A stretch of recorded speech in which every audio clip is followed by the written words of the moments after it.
PHK ribuan karyawan Sritex kini menyisakan tunggakan hak pekerja yang belum terbayarkan. Mulai dari pesangon atau uang pensiun, tunjangan hari raya hingga tunjangan lainnya seperti jaminan hari tua BPJS Ketenagakerjaan. Rabu 5 Maret, Menaker Yasirli memastikan pihaknya akan mendesak kurator untuk segera mencairkan THR ribuan karyawan. Dalam rapat koordinasi yang diselenggarakan oleh Menko beberapa hari yang lalu, kurator berkomitmen untuk membayarkan THR dan pesangon. Namun faktanya, informasi soal kepastian pemberian pesangon dan THR masih simpang siur diterima eks-karyawan. Bahkan, salah satu karyawan mengaku pesangon dan THR baru akan diberikan bila aset pabrik sudah terjual. Ya, cuman kan kemarin sudah disampaikan dari kurator, katanya kalau pesangon nanti bisa cair kalau aset sudah terjual. Terus sementara yang difokuskan untuk bisa segera dicairkan jam sostek, istilahnya biar bisa untuk pegangan dulu gitu. Merespons ketidakpastian pemberian hak karyawan Sritex, Komisi 9 berjanji mendesak kurator Sritex agar pembayaran THR sudah harus selesai sebelum Lebaran. Maka kami kemarin mendorong itu layanan JHT, JKP kalau bisa onsite di lapangan di perusahaan Sritex. Jemput bola dari BPJS Naker sehingga sehari paling tidak bisa melayani ratusan bahkan mungkin bisa ribuan sehingga sebelum THR, JKP, JHT ini bisa selesai. Yang kedua ya kurator ini harus kita desak terus, kita awasi jangan sampai THR itu nggak selesai di bulan Ramadan ini. Nah baru kompensasi PHK, uang pensiun, uang penghasilan masa kerja itu kan memang menunggu kerja kurator di dalam rangka penyelesaian perusahaan ini, itu kan yang penting kan. Sebelumnya, dalam rapat dengar pendapat dengan Serikat Pekerja Sritex, anggota Komisi 9 berjanji memanggil manajemen Sritex, Kementerian Ketenagakerjaan, hingga kurator pada 11 Maret minggu depan. Bahkan salah satu anggota mengusulkan agar Danantara bisa dijadikan penyelamat PT Sritex. Barangkali negara mau investasi, boleh.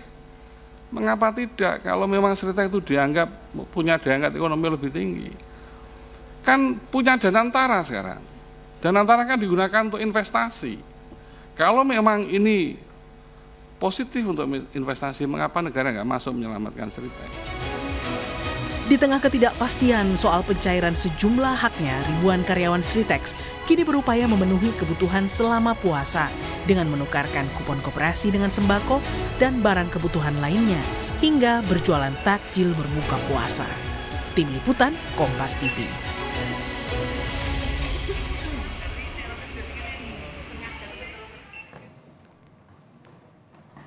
Saudara, sejumlah mantan karyawan Sritex menunggu kepastian pembayaran THR dan pesangon di tengah desakan kebutuhan jelang Hari Raya Idul Fitri. Bagaimana kepastian waktu pembayaran untuk pesangon dan THR karyawan Sritex?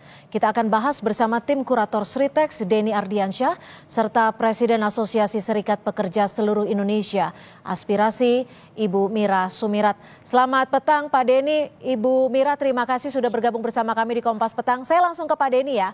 Pak Denny, sejauh ini seperti apa proses penyelesaian pesangon bagi mantan karyawan PT Sritex, Pak Denny? Ya, suara saya terdengar ya, Pak? Ya, dengan jelas. Ya. Silakan. Ya, terima kasih. Assalamualaikum warahmatullahi wabarakatuh. Jadi terkait dengan pesangon, dari awal kami tim kurator ini sangat tegas bahwa kami akan menunggu terkait dengan pencairan dari aset atas penjualan dari aset Budal Pilot dari PT Sritex. Kami sudah tegas, kami sudah sampaikan dan kami sudah sosialisasikan kepada seluruh karyawan PT Sritex. Artinya menunggu proses pemberesan harta pilot. Sejauh ini statusnya sudah sampai di mana? Kemarin kan baru tanggal 28 Februari PT Sritex ini dinyatakan insolvensi. Dari setelah insolvensi tersebut, kami kemudian mulai untuk penyesuaian Budal Pilot, kami mintakan penetapan kepada Hakim Pengawas, dan kami sudah mulai mengusulkan terkait dengan Kantor Jasa Penilai Publik untuk menilai berapa aset secara komprehensif dari PT Sritex ini, baru kemudian kami memulai tahapan lelang. Dan secara timeline-nya ini bisa 2 bulan, 3 bulan kemudian kami baru akan melakukan lelang setelah dari appraisal dari KJPP itu selesai. Ibu Mira, bagaimana Anda melihat transparansi yang dilakukan oleh pihak kurator dan juga Sritek serta pendampingan dari pemerintah terkait proses penyelesaian pesangon para mantan karyawan PT Sritek ini, Bu Mira? Ya, pengalaman pengalaman kami yang kami rasakan gitu menghadapi pilot ini, ada kurang lebih hampir 5 tahun tidak selesai untuk pembayaran pesangon. Jadi saya sih pesimis ya ketika uang pesangon karyawan Sritek ini harus segera dibayarkan dalam waktu dekat. Oke, misalnya sebulan 2 bulan enggak. Saya nggak yakin pasti ini memakan waktu bertahun-tahun kecuali pemerintah melakukan diskresi, baru deh tuh ya. Nah, tetapi kan bicara tentang putusan hukum, bicara tentang kurator, itu pasti tadi disampaikan oleh Pak Denny akan menunggu ini aset, ya, inventarisasi aset, kemudian kalaupun nanti bisa cepat gitu, uang pembayaran pesangon itu dalam tanda kutip itu di nomor 2 kan kalau nggak salah itu hutang dulu dan itu pasti pembayaran nggak full gitu, nanti klarifikasi oleh Pak Denny. Nah, kalau bicara tadi JHT, jaminan hari tua, kemudian ada JKP, itu mah hal yang normatif gitu, dan itu memakan waktu kurang lebih 40 harian, kalau nggak salah ya, normatifnya seperti itu. Dan memang itu hal yang biasa gitu, dan sesuai dengan undang-undang. Tapi kalau uang pesangon, pengalaman kami, itu ada yang sampai 5 tahun nggak selesai-selesai, karena tadi mencari investor baru kan sulit, kecuali pemerintah melakukan diskresi, pemerintah mungkin oke, saya ambil alih misalnya gitu ya. Tapi kalau pemerintah melakukan itu, maaf nih. Tapi secara aturan memungkinkan tidak? Atau berdasarkan pandangan Anda memungkinkan tidak pemerintah melakukan hal itu? Memungkinkan maksudnya kalau misalnya pemerintah untuk menjadi dalam tanda kutip ya investor baru misalnya. Memungkinkan, tapi dalam tanda kutip lagi ada dampak nih bagi perusahaan-perusahaan yang sejenis. Yang sama itu yang akan melakukan kecemburuan sosial. Loh, kami juga melakukan mengalami yang sama, kok nggak dibantu? Kami juga berkontribusi kepada gitu ya. Bagaimana kami bertahun-tahun di negeri ini kami. Saya kembali ke Pak Denny. Pak Denny, ini Anda menyebut bahwa nilainya berapa masih akan ditentukan kemudian, kurang lebih waktunya 2 bulan. Apakah ini artinya proses pesangon ataupun THR mustahil diberikan sebelum Lebaran atau sebelum Idul Fitri ini? Ya, ini mungkin kita perlu sampaikan ya kepada Bu Mira, terima kasih untuk pengalamannya. Memang hal itu biasa terjadi. Saya juga tidak menyalahkan, memang itu terjadi di beberapa kepailitan. Namun kita perlu secara spesifik untuk melihat kepailitan dari PT Sritek ini dari sudut pandang yang lain. Jadi yang pertama yang perlu kami sampaikan, pada posisi perusahaan ini ongoing, normal, gitu, di tahun 2002, 2023, 2024 terakhir memberikan THR, itu dicicil selama 4-5 bulan. Nah, itu perlu diketahui. Jadi, gitu loh, apalagi dalam kondisi perusahaan sekarang pilot, dan itu terbukti dengan memo internal. Itu bisa dibuktikan, dan kami sudah ceritakan semua ke beberapa konfederasi serikat pekerja karena kita sangat open dengan serikat pekerja. Kemudian yang kedua terkait dengan langkah kurator untuk memasukkan THR dan pesangon itu ke dalam budel pilot, itu kita tidak sembunyi-sembunyi, kita declare. Kami sampaikan betul bahwa untuk gaji di bulan Februari itu termasuk sisa cuti, Ibu Mira. Nah, sisa cuti itu kami bayarkan di tanggal 28 Februari kepada seluruh pekerja di Sritek, namun hanya tercover 5.000, yang 3.000 ini masih berjalan. Mulai hari Senin, Selasa, Rabu ini tiap hari kita bayar terus. Nah, kemudian untuk 3 PT yang lain di Prima Yuda, Sinar Panca, Bitratek, 100% gajinya beserta hak cuti dan hak lemburnya di bulan Februari sudah terbayar, Bu. Itu nilainya melebihi dari 50% pada waktu karyawan ini menerima gaji di bulan Januari. Kelebihannya sudah 50%. Tetapi kami secara tegas menyampaikan bahwa apabila THR akan dihitungkan dan pesangon, kami akan memasukkan ke dalam budel pilot. Karena apa? Terkait dengan finansial saat ini kami tidak mampu. Dan saat ini mungkin bisa dilihat di mana kepailitan yang dalam proses merawat asetnya melibatkan karyawan sendiri, Ibu. Kami tidak meninggalkan karyawan. Di semua PT, di Sritek, Prima Yuda, Sinar Panca, Bitratek, untuk maintenance, untuk kebersihan, dan untuk penjagaan aset, kami melibatkan serikat pekerja, melibatkan karyawan. Oke, ditahan sampai situ Pak Denny. Kalau Anda menyebut secara finansial tidak mampu, tapi berdasarkan informasi disebutkan sudah ada sejumlah pihak yang ingin menyewa aset-aset dari Sritex ini. Apakah memungkinkan melalui dana dari penyewaan aset tersebut untuk memberikan THR terutamanya? Oh, bukan. Jadi proporsinya gini, kita kurator bukan hanya di dalam posisi kita sepenuhnya untuk mengedepankan dari karyawan pekerja. Tetapi di sini ada banyak kreditor yang menagih.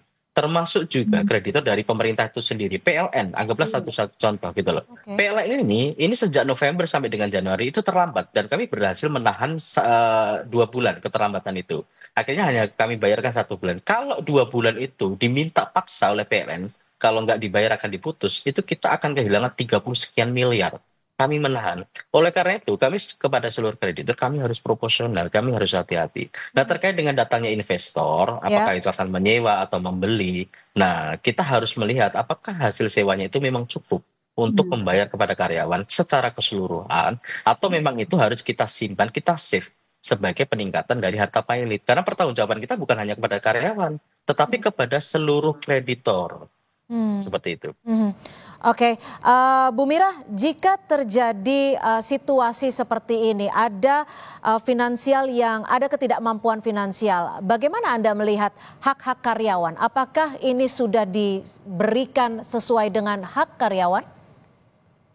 Kalau dari keterangan Pak Denny sudah cukup bagus ya Pak Denny, dan ini saya apresiasi lah ya, kami apresiasi. Cuma memang ketika bicara hak pesangon, ini kan bicara dalam tanda kutip normatifnya gitu ya. Ini yang tadi saya sampaikan, kalau status pilot itu pasti harus perusahaan itu, kurator, harus memenuhi dulu yang tadi haknya para kreditor. Itu memang aturan mainnya begitu Mbak Cynthia. Nah setelah itu baru pesangon. Nah tadi waktunya yang tidak ada kejelasan gitu ya, kecuali tadi pemerintah. Tapi kalau bicara hak-hak yang tadi disampaikan oleh Pak Denny, saya kira saya ini juga respect juga gitu ya. Tetapi kalau pesangon tadi nunggu proses yang tadi kepalitan yang kalau ada investor baru masuk. Tetapi tadi kata Pak disampaikan kalau investornya baru masuk, apakah nilainya sesuai dengan yang pemilik dan tanda kutipnya ditunggakan atau tanggungan daripada Sritex gitu. Yang juga perlu dilihat lagi. Makanya saya bilang tadi, komentar mau nggak nih nanggung gitu Mbak Cynthia. Nanggung, tapi pakai diskresi. Oke, jadi menurut Anda ini tergantung terhadap pemerintah willing untuk membantu atau tidak. Pak Denny, kalau Ibu Mira menyebut tidak ada kejelasan, jika kita bisa simpulkan di sini secara terbuka, ini soal tidak ada kejelasan untuk memberikan THR atau pesangon, atau memang tidak ada kemungkinan untuk memberikan hal itu terhadap para karyawan? Oh, bukan seperti itu konsepnya. Ya, jadi memang betul yang disampaikan Bu Mira itu terjadi mungkin di kepailitan yang mungkin dialami oleh Bu Mira. In case terhadap kasus Sritex, yang ini perlu diketahui secara umum bahwa dari total tagihan 28, sekian triliun yang menjadi kreditur separatis itu Ibu Mira, kreditur yang memegang hak jaminan kebenaran itu tidak sampai 1 triliun Ibu. Nah, kemudian dengan nilai aset pada waktu di appraisal oleh PT Sritex sendiri di tahun 2023 itu mencapai 9 sekian triliun. Itu nilai pasar, belum nilai likuidasi. Nah, karyawan ini adalah masuk sebagai tagihan kreditur preferen, berdiri sejajar dengan pajak, dengan bea cukai. Nah, posisinya kalau kami kalkulasikan, saya mengestimasikan tidak sampai 1,5 triliun. Nah, menurut Ibu Mira, ketika laku terjual satu aset pun, apakah tidak hal yang masuk akal semua tagihan karyawan terbayar? Ini beda Bu dengan kepailitan yang lain. Karena apa? Hampir sebagian besar krediturnya adalah konkuren tanpa pegang hak jaminan kebenaran. Jadi di sini aset bebas. Ketika aset bebas, yang mana yang diutamakan? Preferen. Oke. Singkat saja, letter of interest yang sudah masuk untuk menyewa ataupun membeli aset dari Sritex sendiri ada berapa, Pak Denny? Saat ini yang sudah masuk ke tim kurator ada 3, tapi kita masih belum ke arah sana karena kita untuk menilai nilai sewanya, kita memerlukan KJBP, jadi kami nggak mau sewenang-wenang dari tim kurator untuk menentukan harga sewa, kita harus berdasarkan appraisal resmi. Oke, baik. Terima kasih Pak Denny Ardiansyah, tim kurator dari PT Sritex, dan juga Ibu Mira Sumirat sudah berbagi perspektif di Kompas Petang sore hari ini. Terima kasih, selamat sore.